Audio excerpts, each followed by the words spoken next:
Hey Scrappers, Tom here from the iScrap app, and we've been asked this question before: how are prices determined at your scrapyard?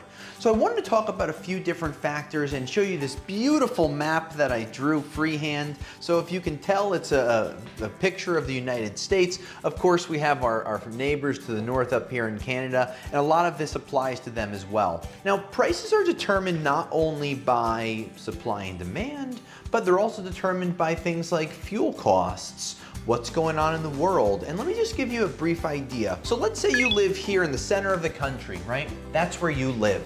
And you want to be able to sell your steel somewhere. Well, where are the different mills going to be at? Well, there's some out in Pittsburgh, there's some down in Georgia, there's some over in Mississippi, there's some all over the place. Please don't critique me, all of you that are going to comment online. Your circles don't match your states, I know that. So if you're here, right, you're in Tulsa, Oklahoma, and you want to be able to sell steel, well, it's not going to really make sense for you to sell it all the way to the West Coast, where they have the best prices. Well, why? Because you got to go through all of these different states to get there, and you're going to have transportation problems. So now what does that do? Maybe there's a steel mill here, a steel mill here, and a steel mill here. Now it kind of limits you on where you're going to go. So you can only go to option A, B, or C. Well, let's say the export market over here on the West Coast was $20 per ton more, and down here it's 20 per ton less. Well, what are you going to do? Are you going to try to go for the 20 per ton more, knowing that it's going to cost more money to get there? Probably not. So this scrapyard is probably going to have only a few options to sell their steel to. Well, let's say you're in Rockaway, New Jersey, like I am, and your scrapyard is right here.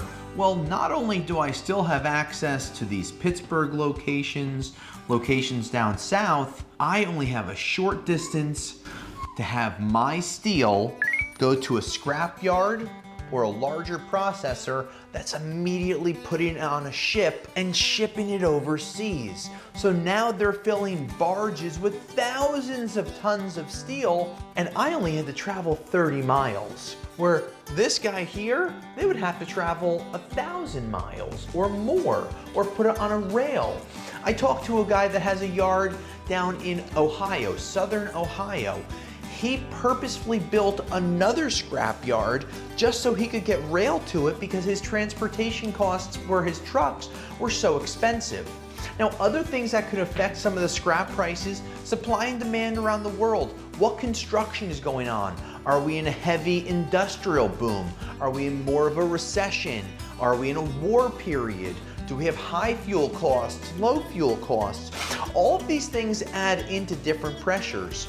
You know, take during COVID, for instance. In 2020, prices plummeted down because no one knew if anyone was going to be working. Less than 12 months later, because we had such a supply pullback, because there wasn't steel being fed into the mills, we saw a price explosion in 2021 where prices doubled, almost tripled on the scrap side of things, not because of demand, but because there was no supply to even quench the normal demand that was out there. And of course, we saw what happened in the end of 2022. Prices started to come down because that 12 to 18 month period ran its course. Material went back in. We were able to fill the shelves with stock again, kind of like an empty grocery store. Steel makers were able to stock the shelves, have things ready, and that contributes to different prices as well. But when it comes to scrap, your scrapyard generally is going to have the same type of profit margins regardless of where the prices are. 500 a ton, they might have a $50 profit margin.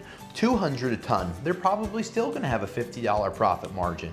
They have overhead, they have costs, they have trucking, and maybe they'll start to add in trucking costs when fuel gets really expensive like we saw in 2022. But those are things that all are determined on a today basis. What's going on today in the world economy? You know, what is happening overseas? That's another place to think about. Are there really strong demands in countries like China or India that consume a large amount of material?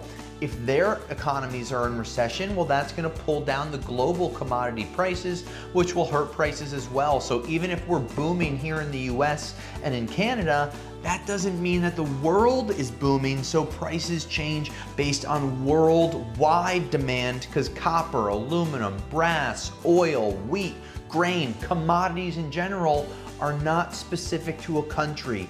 They're specific to the globe. So hopefully this gives you a better idea and understanding on where scrap prices come from. By all means, comment below, ask any other questions, and make sure you subscribe to our channel.